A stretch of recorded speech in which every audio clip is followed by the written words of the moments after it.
Debat perdana Cawapres yang digelar pada Jumat malam menjadi topik terpopuler di media sosial. Lalu bagaimana sentimen warganet terhadap debat Cawapres? Kami akan bahas sore hari ini bersama Direktur Indonesia Indikator, ada Rustika Herlambang yang sudah hadir di Studio 2 CNN Indonesia. Mbak Tika, apa kabar? Selamat sore. Selamat sore, selalu Mbak Tiffany. Diundang ketika ada momen besar. Betul karena sekali. kita akan analisis bagaimana sentimen dari warganet menanggapi keseruan dari debat perdana Cawapres gitu ya tadi malam ya. Betul sekali. Sebelum kita terlalu jauh, saya mau ajak Anda dan juga Mbak Tika, kita akan lihat soal sentimennya dulu. Iya. Banyak yang sudah memprediksi bahwa debat Cawapres atau debat perdana Cawapres ini akan berlangsung seru. Dan bahkan yang paling banyak dinantikan orang di pemilu kali ini adalah debat Cawapres. Betul sekali. Tapi apakah begitu juga data yang dilihat atau dibidik oleh Indonesia Indikator, Mbak Tika, sentimennya seperti apa? Ya, betul sekali. Jadi kalau kita ngomongin soal debat Cawapres, itu dilihat kalau dibandingkan sama Cawapres dulu, tanggapannya ini tuh adalah 46 kali lipat dibanding dengan postingannya. Oke. Saking besarnya. Jadi kalau dilihat dari total percakapan hanya 12 jam dari kemarin ya, itu ada 257.999 percakapan, engagementnya tuh 4,5 juta. Lebih dari 4,5. Kemudian total akunnya ada 97.599. Jadi artinya sangat luar biasa. Dari sisi postingan, jadi orang yang ngeposting terhadap 3 kubu tersebut, ternyata sebenarnya hampir mirip jumlahnya pada saat debat. Oke. Tetapi ternyata dari sisi engagement itu adalah tanggapan. Jadi saya ngeposting, ada yang respon nggak ya? Oke. Nah ternyata tanggapan terbesar itu teng-teng, kita bisa lihat di data ini. Gitu. Oke, kalau dari data ini saya tidak punya kapasitas untuk menganalisis karena itu urusan dari Mbak Tika ya, Indonesia Indikator. Tapi kita hanya lihat di garis berwarna oranye yang paling di-highlight adalah Gibran. Oke, apakah Gibran menjadi tokoh yang paling mencuri perhatian di debat Cawapres kemarin? 3 tokoh ini mencari perhatian, jadi masing-masing juara. Jadi kalau kita sebut Gibran paling mendapat atensi dan dia mendapat jumlah percakapan sepanjang debat terbanyak. Itu adalah Gibran. Sementara Mahfud adalah figur dengan mendapatkan sentimen positif terbanyak. Kemudian Muhaimin adalah tokoh yang berhasil untuk mempopulerkan satu istilah yang baru dan rame. Selepet. Nah, betul sekali. Nah, kenapa nomor 1 itu Gibran? Karena Gibran adalah kalau kita orang pada nunggu-nunggu sebenarnya Gibran itu. Bahkan ketika sebelum terjadi debat Cawapres itu 74% netizen itu yang ditunggu cuma satu kok, debat Cawapres. Oke, jadi segitu orang-orang antusiasnya orang itu menanti itu gitu. Dan sebenarnya pasti orang bertanya dong, siapa sih yang sebenarnya dicari? Gibran. Nah itu adalah nama yang betul-betul disebut gitu. Kenapa Gibran kemarin itu dapat engagementnya seperti luar biasa seperti sekarang gitu. Karena itu di luar ekspektasi netizen. Jadi kalau netizen bilang itu ada plot twist gitu. Dari gagasan yang dia munculkan kah? Betul sekali. Jadi ada 4 hal sebenarnya kenapa Gibran itu mendapatkan sorot terbanyak gitu dari netizen gitu. Jadi yang pertama adalah bahwa ternyata Gibran itu dia dianggap sama netizen menguasai tema ekonomi. Karena satu itu. Kedua, ternyata Gibran bisa bercerita atau memberikan narasi dengan cukup panjang. Itu adalah sesuatu hal yang sangat jarang sekali ditemui netizen. Dengan durasi yang terbatas ya? Dengan artinya itu mampu diserap oleh masyarakat ya? Betul sekali. Ketiga adalah artikulasi. Gibran memiliki artikulasi yang bagus ketika dia menyampaikan kepada audiensnya. Sehingga audiens tuh kaget gitu. Karena apa? Pada saat yang bersamaan kita tahu tekanan sentimen negatif itu sedang ditujukan kepada Gibran. Karena dia pernah blunder terkait sama asam sulfat. Dan satu lagi adalah bahkan ada yang menyatakan bahwa dia belimbing sayur gitu. Dan banyak orang itu underestimate lah sama Gibran. Tapi yang terjadi semalam itu betul-betul di luar ekspektasi itu.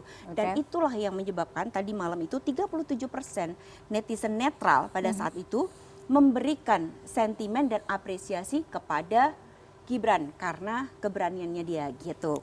Karena keberhasilannya dia. Baik. Nah, ini kalau kita lihat gender kategori artinya yang paling banyak memposting atau membicarakan. Betul, dari sisi gender.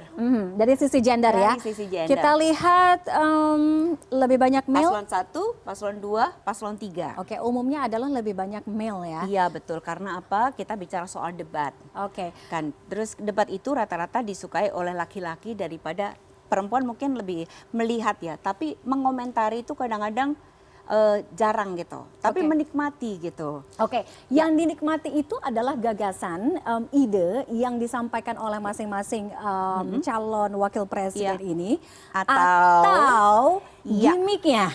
Itu yang menjadi pertanyaan kan, karena kita berbicara temanya tadi malam adalah ekonomi, betul. makro sampai dengan mikro, Betul. yang disampaikan oleh 3 sosok yang tidak punya latar belakang ekonomi dan tidak semua masyarakat pun bisa menguasai dan memahami ekonomi itu sendiri. Betul. Ya, Maka kan? Karena apa yang jelimet. dilihat oleh Ya. netizen? Nah, Oke. itulah menjadi hal yang menarik itu. Apa yang dilihat oleh netizen pada saat debat itu berlangsung? Karena ekonomi itu sesuatu yang rumit dan mereka tidak tahu gitu beberapa hal yang akhirnya yang dilihat itu adalah ekspresi bagaimana menjawab argumentasi tersebut. Tapi menariknya ya, dibanding dengan beberapa waktu lalu ada namanya agresi verbal gitu ya, yang kelihatan gitu ketika marah, ketika apa. Ternyata di sini netizen itu melihat itu lebih ke agresi yang bukan agresi tapi lebih argumentatif gitu loh. Adu debatnya itu argumentatif di mata netizen gitu. Walaupun netizen juga mengaku dia tidak paham apakah yang disampaikan itu secara substantif benar atau tidak gitu. Iya. Apakah istilah-istilah yang rumit yang ditanyakan itu betul atau tidak gitu. Tetapi di situ kalau nanti kita lihat ya, ternyata isu terbesar itu adalah soal saling serang. Tapi saling serangnya sekarang lebih menarik Mbak. Karena apa? Saling serangnya itu saling sindir tapi itu halus gitu. Jadi sindir halus namanya. Oke, sindir halus. Sindir halus tapi menusuk gitu. Anda tidak paham gitu kan. Anda tidak menjawab pertanyaan saya. Itu adalah salah satu hal yang kata-katanya tuh sebenarnya biasa aja tapi itu membuat orang langsung bek gitu loh. Itu sindiran lebih bertika ya. Betul gitu. Jadi itu bicara soal Anda tidak menjawab pertanyaan saya. Anda tidak paham misalnya gitu. Itu kan semacam dipertaruhkan kredibilitasnya gitu. Oke, kalau soal terkait dengan penguasaan panggung, penguasaan diri, teknis, materi gitu, bagaimana Mbak Tika dari media sosial bisa menangkap dari 3 calon wakil presiden ini semalam? Nah, tadi malam itu menariknya kenapa? Karena yang pertama Karena gap usia jauh nih. karena gap usianya jauh kan gitu. Dan di sini tuh kan kita bicara soal debat. Debat itu adalah panggung. Bagaimana dengan waktu yang sependek mungkin kita bisa dapat hasil sebanyak-banyaknya.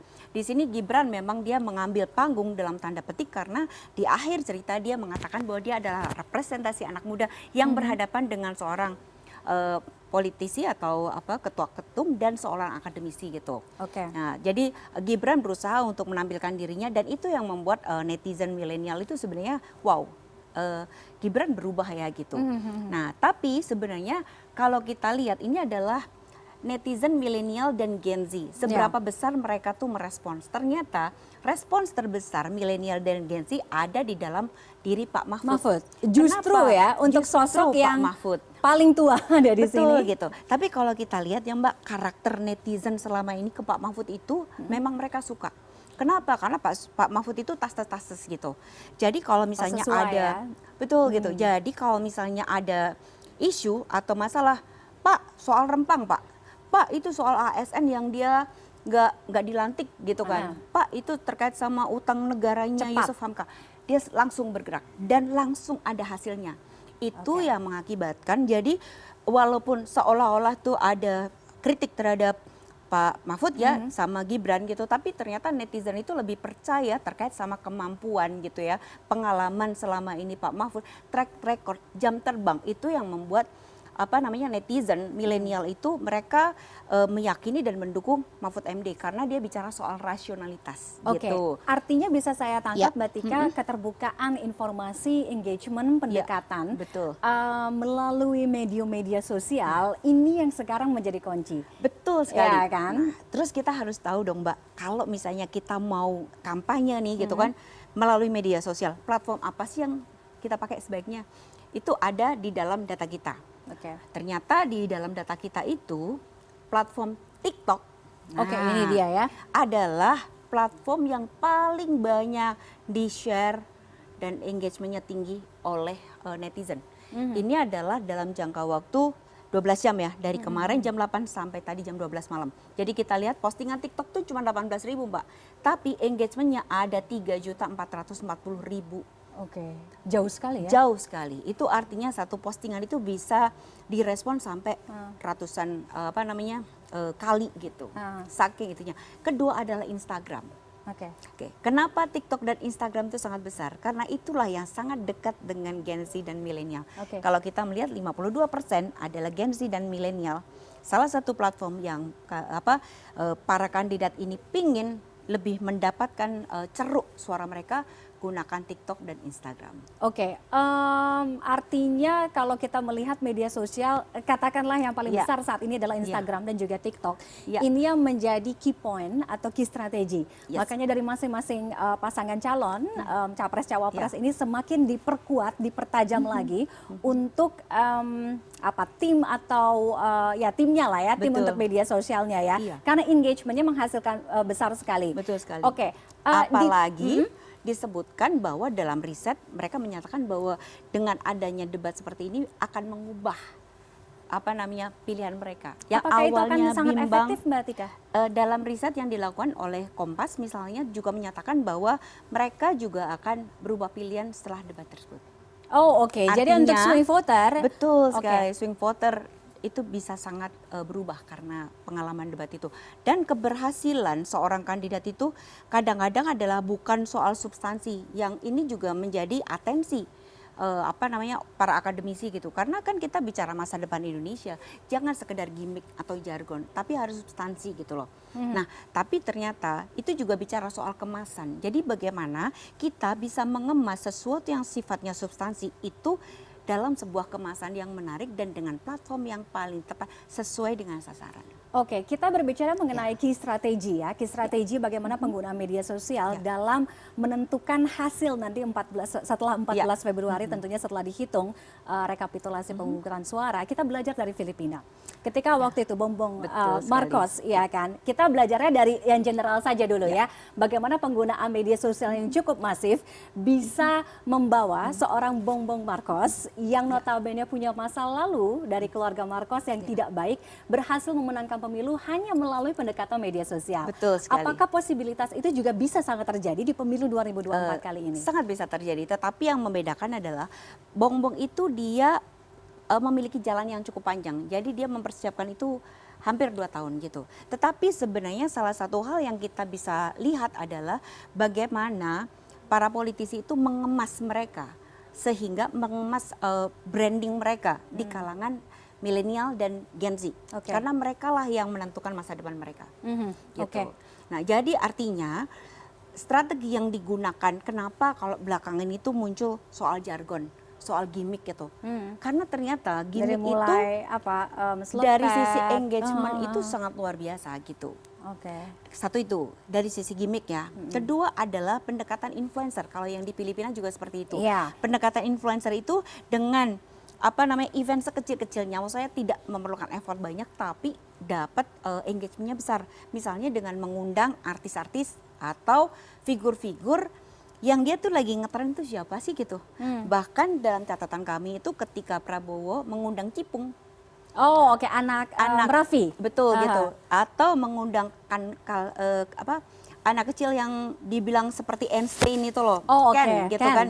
Itu juga engagementnya besar gitu. Dan itu adalah salah satu strategi, dia bisa meraih pasar yang jauh lebih luas daripada pasarnya Prabowo itu sendiri. Karena itu kan menyentuh ibu-ibu gitu kan. Jadi menyentuh pasar yang lebih baru lagi gitu. Artinya ada pergeseran atau perubahan tren pemberitaan mainstream Mbak Tika. Betul sekali. Dan itu juga ada di dalam riset yang dilakukan oleh Kompas waktu itu. Jadi bahwa ternyata masyarakat Indonesia itu mendapatkan informasi terkait pemilu itu melalui media sosial. Lebih tinggi daripada melalui media mainstream dan televisi. Tetapi setiap kubu-kubu paslon ini gitu, pendukung paslon itu ternyata memiliki karakter yang berbeda. Jadi para pendukungnya Anies itu dia paling tinggi untuk bicara melihat informasinya melalui media sosial. Didukung oleh sama juga dengan paslon nomor 2. Media sosial itu sangat berperan. Tetapi yang paslon nomor 3 itu ternyata televisi yang paling dijadikan acuan. Tapi lucunya gitu ya, walaupun pendukung nomor 3 ini dia melihatnya ke televisi, tetapi ketika dia melihat ke media sosial, pilihannya bisa berubah karena media sosial. Lucu kan? Seru kan gitu. Itu pun juga yang terjadi di Filipina pada saat itu, ya kan? Karena tidak adanya fact check, tidak adanya penetrasinya besar sekali, tapi verifikasinya sangat rendah, ya kan? Sehingga kita bisa bilang pada saat itu ketika kemenangan Bongbong itu seperti melahirkan atau menghasilkan satu sejarah baru di Filipina. Apa yang terjadi di masa lalu itu seketika lewat. Padahal kita tahu tidak sepatutnya media sosial dijadikan sebagai sarana atau dimanfaatkan untuk mengubah apa yang terjadi di masa lalu. Nah, melihat kekurangan ini, apa yang harus diwaspadai juga untuk Indonesia? Nah, jadi kalau kita bicara soal pemilu itu adalah masa depan Indonesia gitu. Kita tidak bisa dininabobokan gitu ya dengan isu-isu yang sifatnya tidak substantif gitu. Tetapi isu-isu yang sifatnya itu hanya di permukaan, hanya sekedar gimmick gitu, yang dia tidak ada isinya gitu.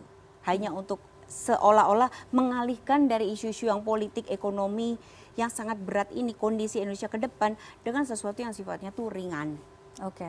Gitu. Itu jadi penting sekali gitu. Supaya untuk ini kan kalau kita lihat tadi di slide yang mana ya, banyak umumnya kan adalah generasi Z ya, Zers, kemudian millennials, itu juga yang menjadi ceruk atau porsi paling besar di pemilu 2024 kali ini. Nah, apa yang harus lebih diperhatikan oleh generasi 2 ini nih, Zers kemudian juga milenial. Saya sebutnya digital native kan mereka ya kan? Hanya menelan tanpa ada proses verifikasi dan juga fact check gitu. Jika ingin lebih memastikan hak suaranya berada di tangan sosok yang tepat gitu.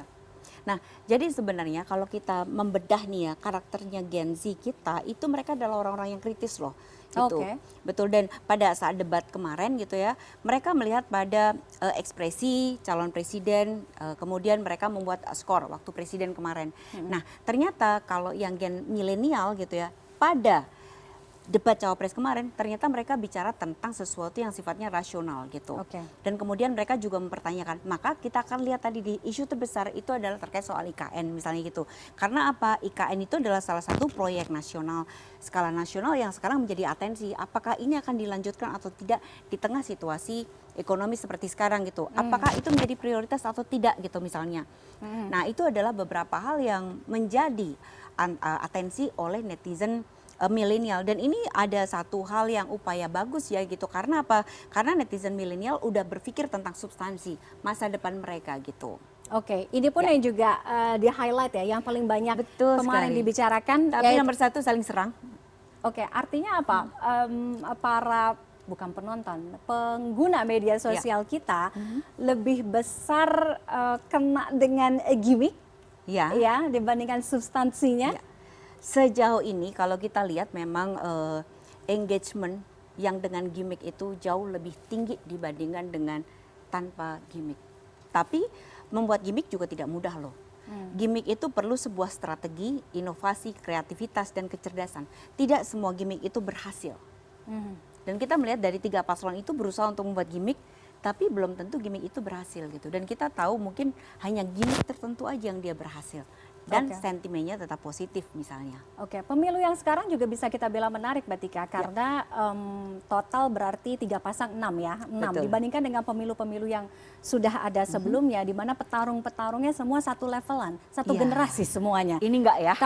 Kalau ini nyelip kan satu kan, nyelip satu generasi saya itu kan, generasi milenial, Zers gitu, ada pasarnya di sana.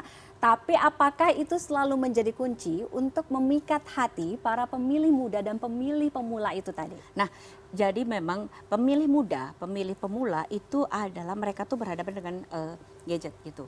Hidup mereka itu dengan gadget. Mereka hidup di era digital gitu kan. Pengalaman mereka, keyakinan mereka, persepsi mereka itu semua tergantung pada sesuatu yang dia lihat di gadgetnya dia. Nah, tetapi kita harus melihat bahwa teknologi itu berperan penting terhadap persepsi seseorang. Artinya apa? Ketika kita bicara tentang polarisasi sekarang gitu, maka kita akan berhadapan dengan yang namanya tuh satu echo chamber ya, satu lagi filter bubble. Jadi echo chamber itu kalau saya sepakat dengan saya suka sama paslon A misalnya gitu, maka saya akan lebih nyaman kalau saya itu akan berhadapan dengan paslon yang teman-teman yang satu aliran dengan saya. Oh, oke. Itu yang pertama, ya kan? Yang kedua adalah filter bubble. Filter bubble itu adalah teknologi yang kita juga sulit untuk mengelaknya. Kenapa? Jadi kalau filter bubble itu adalah teknologi itu melihat apa yang dilihat Mbak Stefani misalnya di dalam gadgetnya. Oh, ternyata Mbak Stefani suka sama A. Maka semua informasi tentang A pasti ada di Mbak Stefani. Informasi tentang B atau C jarang sekali ada di sana. Karena apa? Mbak nggak dianggap tidak tertarik. Dan akhirnya informasi semua kebaikan A itu semua ada di situ. Itu yang menyebabkan akhirnya ini juga yang menjadi sorotan gitu, bagaimana teknologi itu bisa mempengaruhi hasil dari pemilu karena penggunaan algoritma tersebut secara tidak sengaja gitu.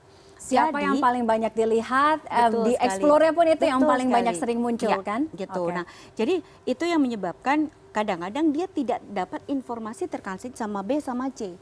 Padahal B sama C itu juga punya program-program bagus yang bisa dia pertimbangkan. Mungkin sesuai dengan dia, karena kan selama ini dia tidak terinformasi gitu. Nah, itu adalah salah satu fenomena filter bubble dan teknologi yang dia perlu mendapat perhatian kita gitu. Nah, terus ke filter bubble itu juga ada lagi terkait sama bandwagon effect gitu. Jadi viral. Jadi sesuatu yang viral itu kan lebih mudah dilihat orang kan gitu. Terus kalau misalnya lebih mudah dibagikan gitu. Nah, ketika misalnya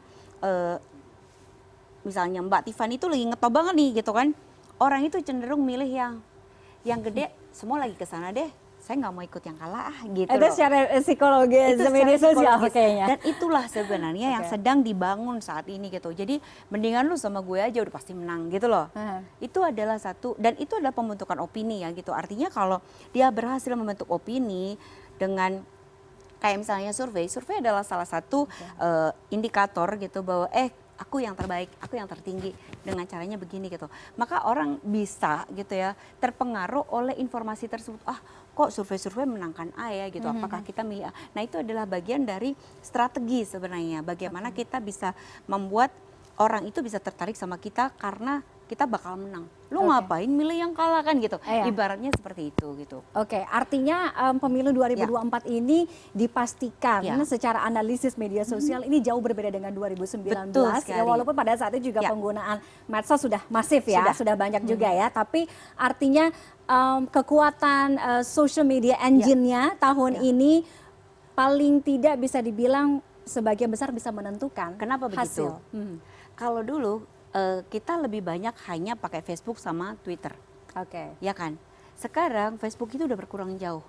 Twitter itu engagementnya kita lihat tuh tidak begitu banyak. Ya. Beda market itu beda juga. Market gitu. Tapi yang namanya TikTok itu dia menyasar hampir seluruh kalangan dan terutama kalangan menengah ke bawah. Mudah sekali mengajak mereka gitu.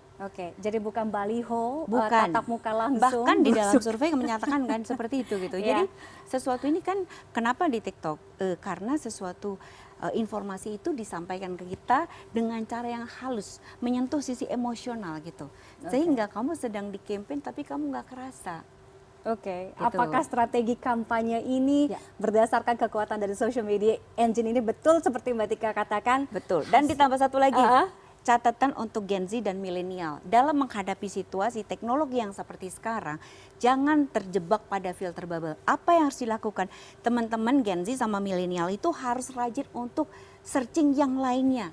Supaya jadi kalau nggak itu udah suka sama satu itu melulu ya kan. Dan itu tanpa kita sadari kan, dia datang aja gitu. Nah, oleh karena itu harapannya adalah Gen Z sama milenial, kalian harus rajin untuk searching yang lainnya supaya yang sesuatu yang pendapat yang berbeda sehingga kalian tuh punya masukan yang jauh lebih kuat. Ada diferensiasi ya. Betul, karena kalianlah yang akan menentukan masa depan Indonesia di masa yang akan datang. Itu tadi. Terima kasih Mbak Rustika Herlambang sudah bergabung dengan CNN Indonesia Newsroom. Menarik kalau kita analisis ya mengenai bagaimana pengguna media sosial untuk kampanye Pilpres 2024 ini. kurang dari 2 bulan lagi berarti ya, Betul sekitar 2 sekali. bulan lagi ya. Ya. Kita lihat nanti apakah analisisnya akan terbukti benar ya. Akan lebih seru pasti. Akan lebih seru dijamin. Ya. Terima kasih sekali lagi sudah hadir bersama kami. Selamat sore Mbak Tika. Selamat sore Mbak Tiffany.